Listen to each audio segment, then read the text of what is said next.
underground, underground, underground, underground,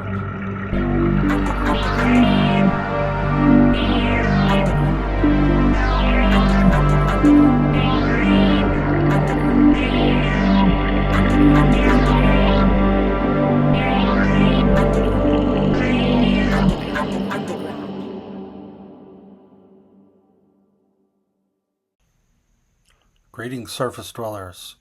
My name is Michael, and these are my chthonic musings. We are still at the end of RPG A Day 2025. Are you ready for the next two prompts put together? Well, ready or not. All right, friends. Today we are taking on prompts 28, Suspense, and 29, Connect. And we are going to talk about tension and resolution.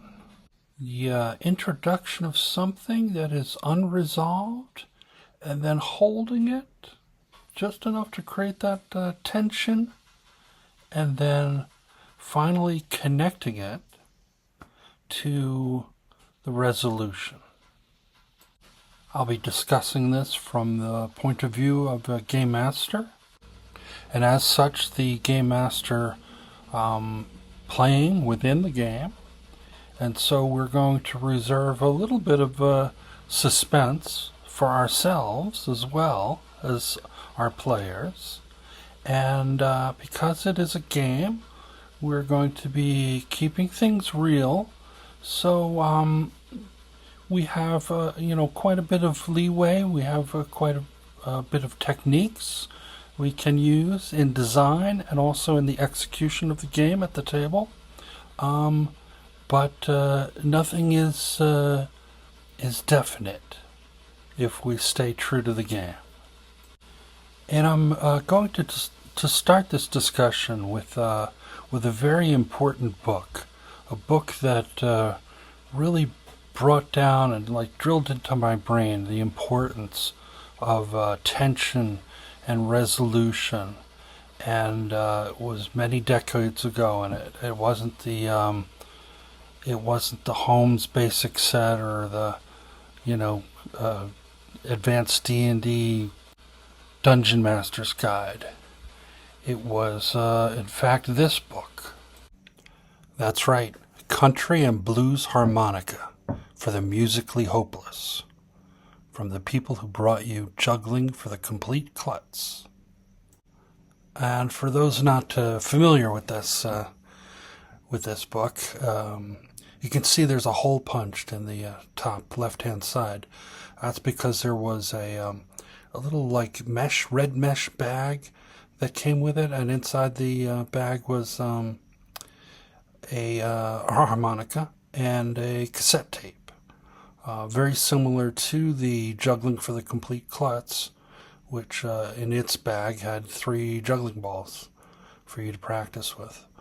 But seriously, though, there was something about the way it was described here of playing the harmonica and as establishing the root note, the home, and that's where the bass was, and you felt comfortable with that. But then you moved into a certain area, perhaps with a little bit of a bend to the notes, and created that tension, and then eventually resolved it by returning back to the root. And it's interesting because if you just stay in the comfort zone and around that root note, then it gets boring after a while.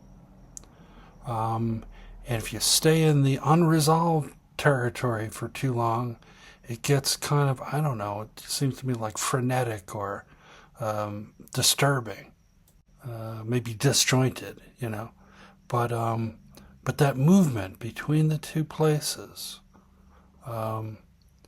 creates a cycle. And I think we have the same cycle in our games, in other parts of our lives as well.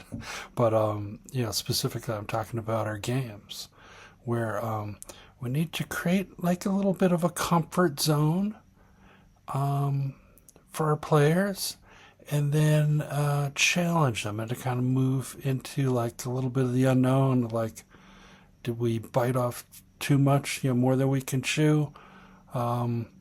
But if they make it through, they get the loot, they come on back home and do their, shopping, carousing, what have you, pay for training, whatever that loot, or some of the loot is in the form of magic items, which make them a little bit more powerful, so they can venture next time a little bit farther into the dungeon, the next level down, and see what happens. So let's talk a little bit about sources of tension, sources of suspense. This is certainly not an exhaustive list, but it'll keep us going for a little bit. First up, we have mystery. Basically, the question is, what's going on? To a certain extent, everything that's new, everything that we introduce to the players is a little bit of a mystery at first, until things get examined and investigated a little bit. For challenge, the question is, can we handle it? What happens if we do handle it? If we don't handle it, what are the stakes? Why would we take up this challenge? Is there a reward? And if so, is it specific, or is it more general, like there might be treasure? Or is it more along the lines of, it's our duty and we are the kind of people that fulfill our duties? Ambition. This is, the question is, wait a minute, can we go back to that part about the treasure again? Or, how can we benefit or profit from this? And exploration, with the question of what is over there? And other questions of like, how do we get there? And why did I let you talk me into this? All right, and we're going to conclude with a little bit of brainstorming and crafting. And as we go through this, you might think to yourself, well, I see a lot of emphasis on suspense, on creating the tension, but not so much on the resolution. And that's because it's the player's job to make those connections, to initiate the resolution. And in my opinion, as a game master, you want to make sure the players have, access to resources to do that, including, knowledge and things of that nature. Maybe provide them with, some possible motivation in terms of like, timers and ticking clocks and, things that are going to happen if things are not acted upon. But ultimately, it's up to the players to grasp onto those things, to be motivated by them, and to do it, to make those connections and create the resolution to the tension and bring things to a satisfying conclusion. And one last thing I want to say before I begin, the crafting and such. These source books that I'm using here are just things that are available to me. I don't want to create the impression that you need all of these things to be able to create adventures in your game, or ideas, or tension, or what have you. No, that's not the case. I mean, you can, whatever experiences you have, you can pull from the movies that you've seen and the stories that you've read and what have you. These just happen to be source books created specifically for role-playing games, and therefore very well suited. But they're great resources, I believe, but not necessary. It's not that you can't do it. If you just start simple, start where you're at and go from there. All right, so I'm going to be crafting a starting town for a starting party of adventurers. And I decided that this town is going to be next to a forest.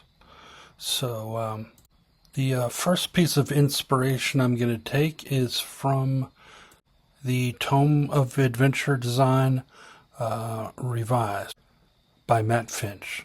We look through there and see there is a section towards the end with different biomes, and there's forests, and there's a table, 4-90, Forest Legends, and it's a two-part table. So we roll percentile for each part. First part is 62, the Slumbering, and the second part comes up 93, Trail. So we have the Slumbering Trail, and that's something to be avoided by most people. So it goes through my mind, what would cause this to be the Slumbering Trail, and I'm thinking well, it could just be that the entire forest, it's just the magical nature of the forest to put people to sleep. Then also think that in many different games, there is the trope of the tiny people, the sprites or the pixies or brownies, whatever they're called. Typically sprites, I think, is the most common name for them. And they have little poison-tipped arrows, but the poison doesn't kill you. It puts you to sleep. I checked, and sure enough, I saw this recurring theme coming up in Advanced Dungeons & Dragons First Edition Monster Manual. I looked in the 5th edition D&D Monster Manual, and pixies had magic, and one of the things was sleep, but the sprites had the toxin, sleep toxin arrows. Shadow Dark for fairies has poison, DC 12 con or fall into deep sleep for 1d4 hours. Fairies in Dragonbane are treated as monsters, and so have a d6 monster attack table. And one of the entries, number 4, is Sweet Dreams, which curiously, though, injects the victim with a paralyzing poison rather than a sleeping poison. I'm not sure if that was intended or not. I would probably switch that around to a sleeping poison. And sprites in Tales of Argosa, which in this game are also known as pixies or brownies, also have a bow with a little bit of damage plus a poison save or deep slumber for 1d4 hours. So that's certainly a possibility. And the last thing I thought was maybe there's also a possibility of mushrooms and fungus in this forest, especially if it's an old, unencroached upon, forest. And I think I would combine a little bit, maybe not the first one where it's completely magical, but the idea of the mushroom spores and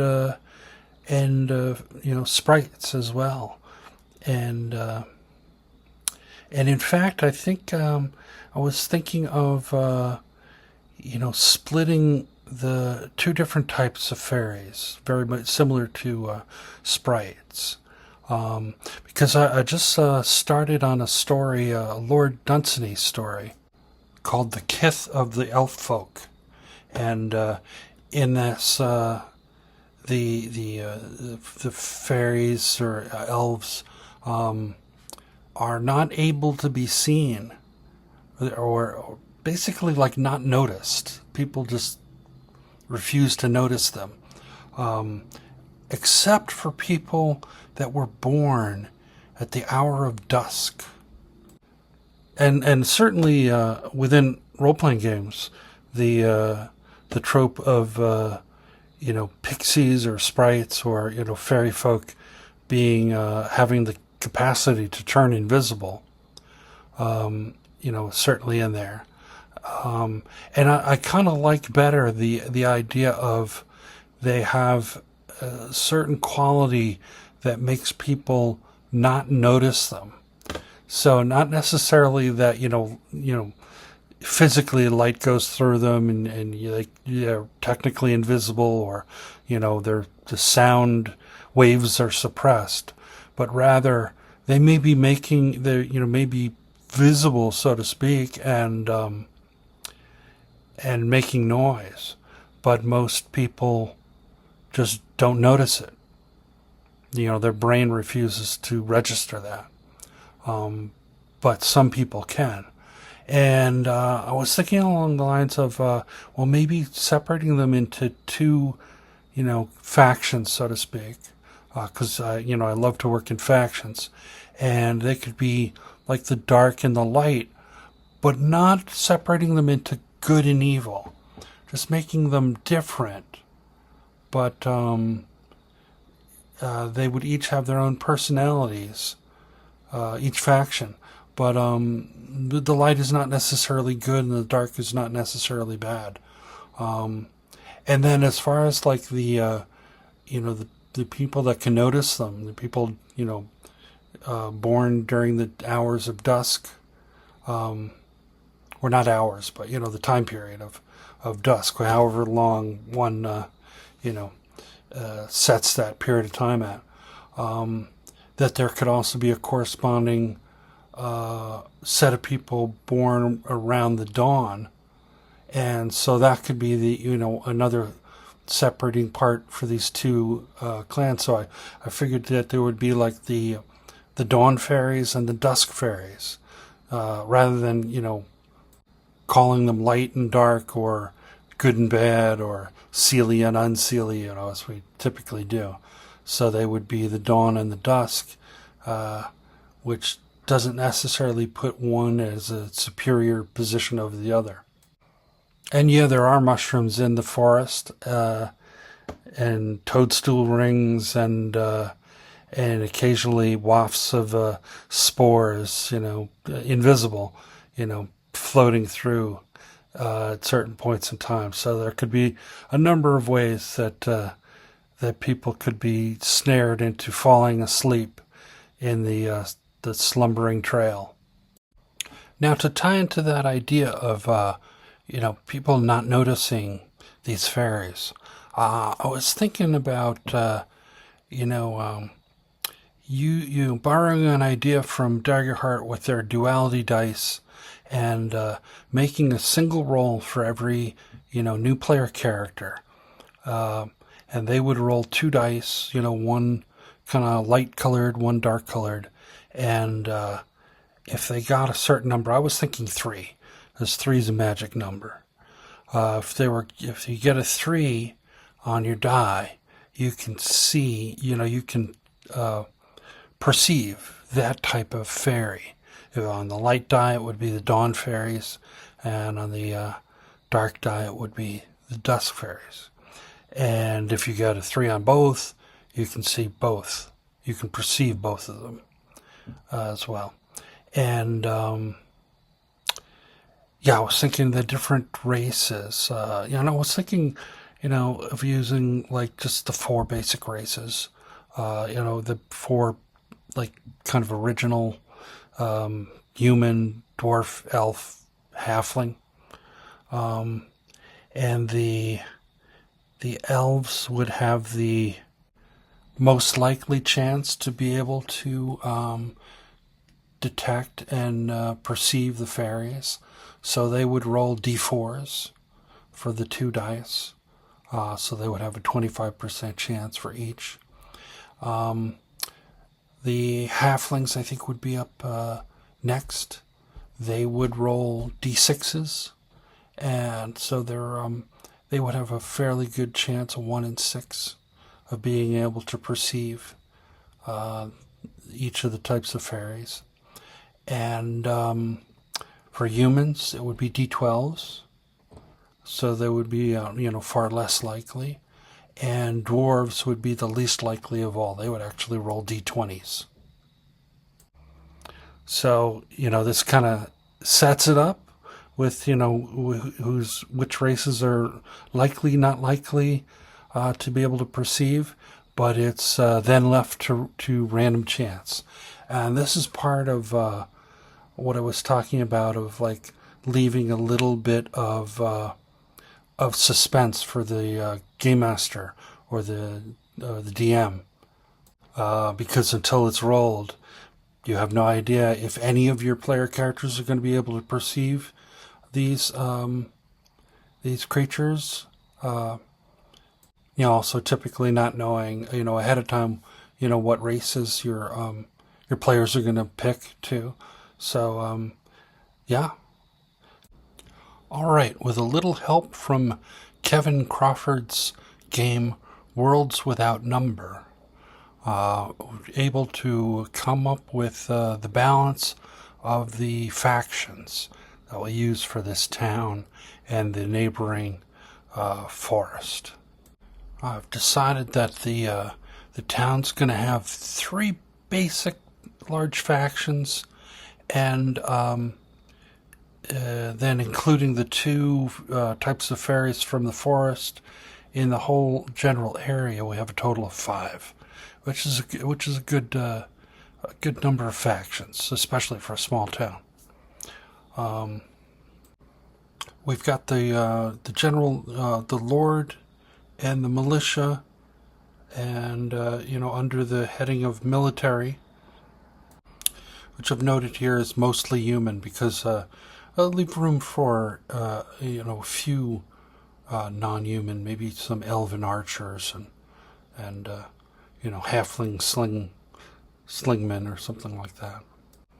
Then there are the priests of a lawful deity, which obviously at the time I was going to actually put this into play, I would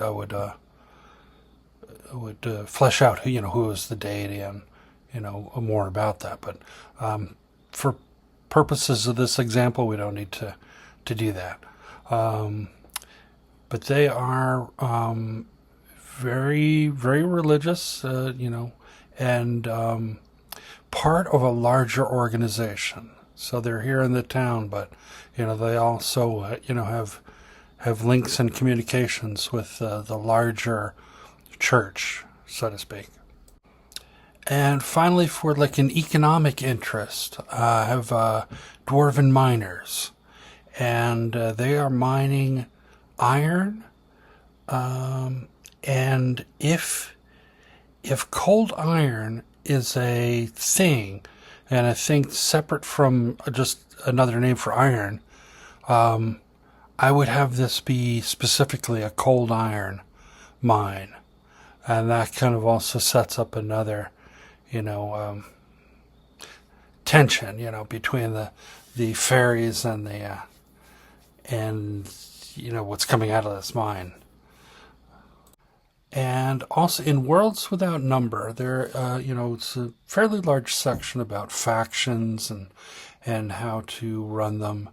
And there was a mechanic on page 325 called faction tags. And I thought it was kind of interesting to use that for this example. And so each of our factions have 2 faction tags that kind of flavor them a little bit and give them a direction. The military faction has the martial tag, which is pretty obvious. So, they are concerned with, keeping up their arms and armor and training and what have you. And I also included the innovative tag, which allows them to acquire assets and purchase things a little bit higher than their grade would normally allow for. So even though this is a small town, the military has a relationship with the dwarven miners of allowing them to do their mining, and recognizing their claim. But that also gives them a little bit of leverage, and since what the dwarves are mining is a valuable resource, especially in a military context, that gives the military, at least for purposes of dealing with people outside of the town and merchants that come through, gives them a little bit of an edge. The priests here of the lawful deity are very religious, zealots, and so they will not easily be swayed from their purpose. And I should note here that these factions are specifically designed so there might be a little bit in not conflict, but have different aims from one another, and there's a little bit of tension, but they are not outright hostile in that they're at war with each other. So, and that's because this town is meant to be, kind of a safe haven for our players. So they can exist here, and it can be interesting, and there can be tensions, but it's not a war zone. At least not at the beginning. And the players can deal with each of these factions on their own terms. At least that's the thought going into the design of this. The priest's second tag is imperialist, which in the Worlds Without Number sense, would potentially make them very prone to expansion and conquering other people. But here I'm thinking more along the lines of like missionary work. So yeah, the priests are always trying to convert people over. And I also decided that the townsfolk here and the common folk are a bit resistant to that. They're kind of attached to the old ways, let's say, and so they may take on the outward appearances of being in alignment with this lawful deity. But they're reluctant to completely give up the old ways. They'd prefer a hybrid approach, if you will. Now, the dwarven miners, what I decided was that this mine dates back quite a while, and it was an active mine, and then not so great things happened, and it was decommissioned and buried over. But then there was an event that was kind of like an explosion and a fire, and sinkhole opened up and reintroduced this mine, and then some entrepreneurial dwarves came and negotiated with the town lord, and were able to reopen this mine fairly recently. It doesn't have to be, it can be maybe a dozen years ago or something like that, but in the bigger scheme, a fairly short period of time. The dwarves have the tag anti-magical, so they have probably like an innate protection against magic to a certain degree, and that also, also whatever they need to do to boost that, to protect themselves from magic. And they also have the tag rooted, because even though the humans kind of dominate this land currently, there is like an ancestral claim where, the dwarves were once the masters of this area. So that kind of is part of the dwarven psyche, at least for the dwarves that work here in these mines. And then finally, the two types of fairies, the dawn fairies and the dusk fairies. They both have the concealed tag, because they do have a natural concealment from non-fairy folk. And the dawn fairies, which I've decided that both of these fairies are going to be like kind of tiny, like the size of house cats kind of deal. And the dawn fairies are going to have like dragonfly wings, and maybe the ability to produce a limited amount of light, maybe within their bodies, so that their skin kind of glows a little bit. I'm thinking like along the lines of like firefly kind of ambient light. And the dawn fairies are also populist, in that the town folk, not the faction people, at the top, but the rank and file, peasantry and commoners have kind of a long-standing relationship with dawn fairies, and they don't really. Most of the people don't see them, but along the lines of like they'll leave the milk out for them and a little bit of bread or something like that, and maybe the dawn fairies will do a few helpful tasks around the house. That kind of a trope that you'll see in mythology with brownies and other household elves. And then the dusk fairies are a bit darker, but they have bat wings and maybe kind of not really sure what their total appearance would be, but kind of along that lines of the more bigoted folk would take them to be completely evil, but they're not necessarily. But so they have the concealed tag as well, and they also have the scavenger tag.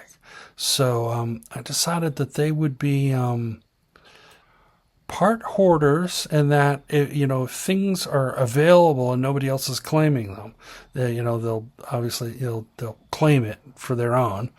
But they love to also trade, and trade the little trinkets that they have for new trinkets, and so that's part of their personality. And that kind of reminded me of the old poem "The Goblin Market" by Christina Rossetti. So maybe maybe some of the townsfolk refer to these dusk fairies as goblins. And are a bit fearful, of being out at night, because the goblins will trick you, and you'll be the worse for wear for it.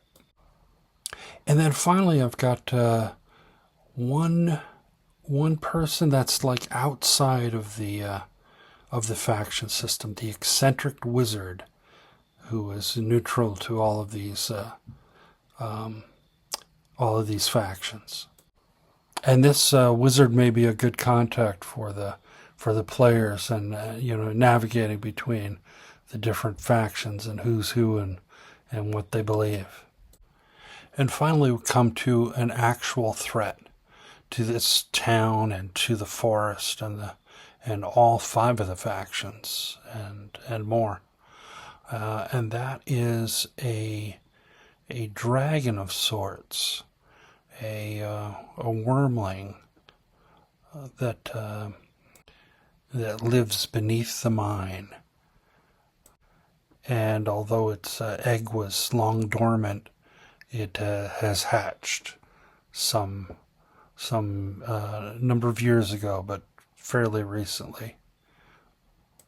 So with a little inspiration from the Monster Overhaul, a practical bestiary by Skirples, we have this creature. Its lair is geode-like, with crystal facets and sharp edges, and it's filled with smoke. And the reason it's filled with smoke is because our creature doesn't have an actual breath weapon, but does, when it exhales smoke. And so eventually any area, particularly confined area, that it dwells in for any period of time is going to fill up with smoke. Which is interesting because smoke both obscures vision as well as is toxic. It can't be breathed without poisonous effects.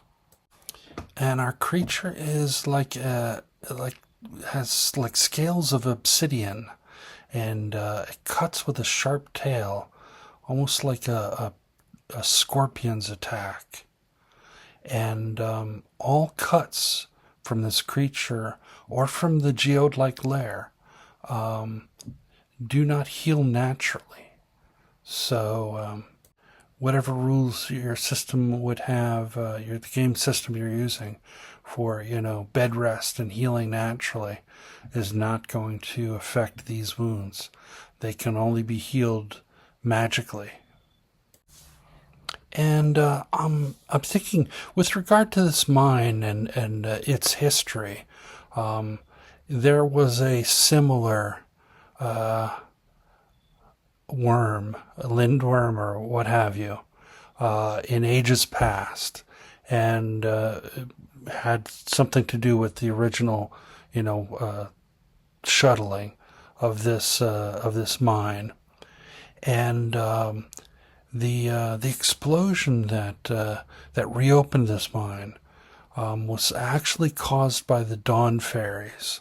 They could feel the presence of the cold iron even through the soil, and it caused them discomfort. And they just thought, eventually, someday this is going to come to the surface, and we're going to have to deal with it. So they tried to create a magical ritual to dispense with the cold iron, to try to destroy it in some way. And this backfired somewhat into the explosion and reopening of the mine.